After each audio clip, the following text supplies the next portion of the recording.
Hello and welcome. This is Japan, and we are here today to rank all of the NXT champions. I did this for the main roster, and I didn't even think about I should have done this for everybody at once. And of course, there's a tier list that now exists with all of it, so it makes sense. But at the time, I didn't have anything, so we're going to just jump right in there and talk about all the NXT champions. I'm pretty sure all of them are on this list. I'll be honest, some of them it feels a little bit different. I know Obafemi should be on here twice, and I don't think he is. I think they just mean it in general how both title reigns, which his newest title reign really hasn't been, it just started, so I'm not gonna be able to judge it too much anyways. So let's jump into it. So the first person here from NXT that I see is Julia when she won the NXT title. I think it really was that slow burn because it felt like she was gonna just beat Roxanne Perez right off the bat. It felt like it was gonna be red hot, that she was just gonna win those titles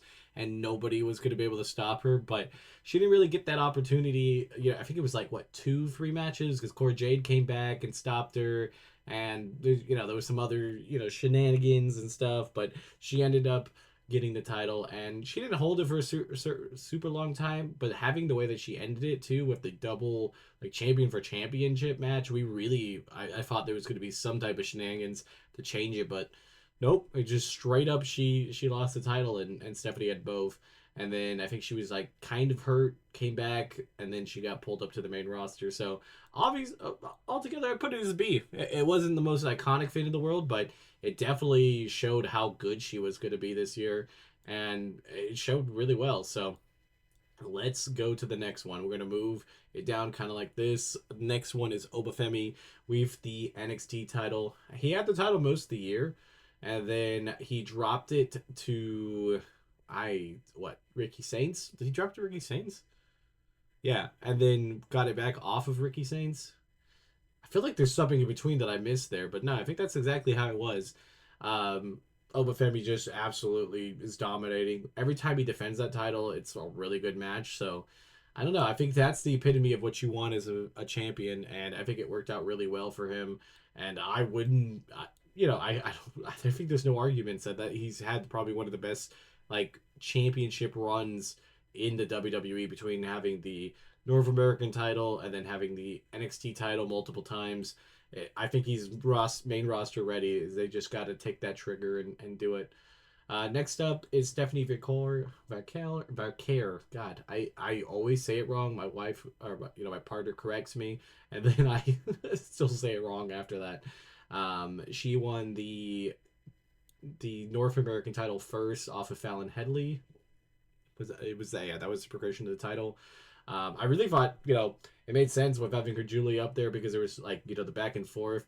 She defended a few times. Those matches I thought were pretty good. I don't think it was the best championship ever. I think the way that she had it, because she ended up being a double champion all the after that, it kind of felt overshadowed. But she did defend both titles in the same card. I think that was pretty iconic. So I'm gonna put it up in B. It was definitely the lower end of B, but I think for that title in particular, it wasn't the worst title defense I've ever seen.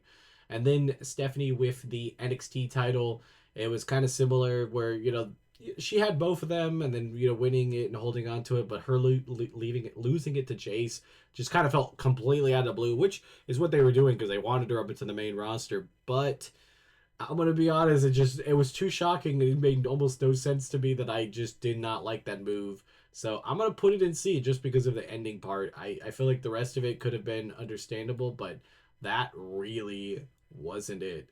Then we had Shawn Spears winning the North American title. It felt kind of out of the blue because I really thought they were gonna help him with his faction and do a bunch of stuff, but then it kind of just went more of Izzy Dane being the one in charge, and then Tatum Paxley coming in and being kind of the star.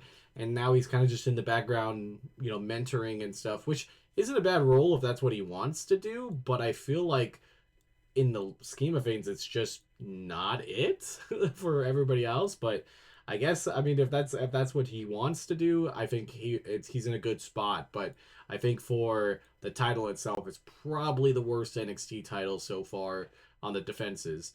Then we got Ethan Page, who got that title. It's kind of turned it into his own. He's got the Canadian background in it, and he's one of those heels where he feels like he's kind of afraid to fight people, but he ends up still defending that against anybody and everybody, and that is super awesome. I have to put it S tier. This is a guy that honestly should be up in the main roster. Almost every title defense he's had has been a solid B or above. Um, like I said, it's what you want. Then we had Ricky Saints winning the North American title this year. It kind of just felt like a vessel to see, like, okay, is he championship ready? Okay, he is. Well, we're just gonna have him, drop it and get to the area where he's gonna be going for the NXT title. So I'm gonna put it in C. Wasn't anything too crazy, but it was just kind of a test run until he got the NXT title. He didn't hold on to it for like a super large amount of time. It didn't have a lot of defenses as much as I probably would have wanted him to. I don't think he should have probably dropped it to Opie Femi, but I know that they were trying to set it up for, Pops, obviously Ricky Saints turning on him and turning heel and getting in there and doing different stuff. So if they want to do that for the main roster or for the NXT roster for the next year, he could go in there with a fresh character and they could really see what they want to do with him in the future. So I think for that, I'll put it up in C. I probably would put it up in a little lower if not, but I think in the long run, it's going to be okay for him. Next up, Hank and Tank winning the tag team titles. Now, there's two things of thought on here because them winning the titles was great. They really built them up of like not being able to get over winning and have struggling with teams, and they had the Hardys and Fraxium and all these teams like trying to root them on, and then they beat Fraxium at Stand and Deliver, and it was a really solid match and everything looked great, but they just didn't do anything with them. Like that momentum was gone, and I just realized they don't have Dark State on here. I don't know why. So a little bit of mistakes on this thing, but I didn't like the way that they built them up so much just to drop the titles not that long after that. Then we had the Hardys having the titles for a little bit, try to show that TNA partnership. Not necessarily anything that they did. They obviously are a little bit on the older side. Probably shouldn't be doing that stuff in like a developmental, but just for it being the Hardys and the name recognition, I'll put it in C because it's still iconic to be able to see an old school tag team like that ends up winning. Then we got Soul with the North American title. Honestly, she's done just phenomenal things with this title until she ended up dropping it. I really still don't know what the whole reasoning behind it because I feel like she's not actually she wasn't legitimately hurt unless she was, but then like she came back pretty soon that it just felt like she probably shouldn't have dropped it and they should have just like let her ride it or let Zarya be defending it and not push that agenda that she was going to lose it. Because I thought like a good thing they could have done was like let Zarya defend it. Like Zarya barely wins the first one. The second defense, she's struggling and about to lose. Maybe Soul like has to like cheat and doesn't believe in Zarya, and they could still pull the same storyline they did, but kept the North American title on her. And maybe she's getting that call up, but I feel like there's like that 50-50 thing that like she probably should have just actually lost that title to Blake Monroe, and I think like in a clean way that it would have helped, but that whole title reign is just everything's gone kind of complete with it. So I'll put it in A. It still was overall really good, but I think there could have been a couple things they did different better. Then we had Jace with now her second title reign. She got 2 NXT title reigns this year, also the TNA title. They really pushed her to the moon. Never been really much of a fan for her. I'm still happy for her because it's cool to see somebody in a push like that to see where they're gonna go. She's just not my cup of tea. Just for all of that type of stuff, I'd still put her in B. If you wanted to rate her higher, I completely understand because I think some of it's just my bias. But overall, I still think a B for both reigns is pretty good. She just doesn't defend it quite enough, and she doesn't seem to like look dominant or look anything in those title defenses. It always seems like it's just she's barely out there wrestling and then she's just getting bailed out by her team, which is kind of what they're going for, but it's just not my thing. Then we have Blake Monroe. I think they were going to have a nice long title reign with here and it was going to be amazing, but because of some shenanigans, it didn't work. So I'm going to put it down to D. Kind of just sucked. We didn't get what we wanted here. Then we have Tatum Paxley winning the NXT title. So happy for her. And then they had her drop it not like 2 weeks later at Gold Rush. That was just not it. They could have held her a little bit longer. I got to put it down in D. I hate it for her because I really think, I think Tatum is probably one of my favorite NXT wrestlers, and it's just unfortunate. Then we got Thea Hale winning it off Blake Monroe in a controversial way. It's a weird thing. I really feel conflicted about it because they there's a lot of people that were behind her, happy that she won it because this might have been her only opportunity to win it. Stuff like that. It's like it's really cool to see that somebody got an opportunity that she might not have gotten.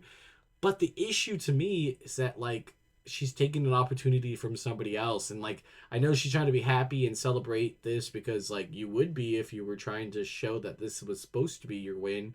But it kind of feels disrespectful when she's just like doing all that type of stuff, and that's what it feels to me. Like I feel like it's she's not doing anything wrong, but in a way it feels disrespectful that I can't get past. So obviously, I'd still put her in D no matter what, even if all of this was just legitimate, because she just got the title and there's no defenses or no nothing. So it just kind of mute, but I did want to talk my piece about it at least. But until next time to Spin Japan, tell me what you guys think. Also, Dark State is in here. I just realized I forgot to do that. Dark State, I'd probably put also in B. They've had some solid title defenses and they're kind of like the big bad guys.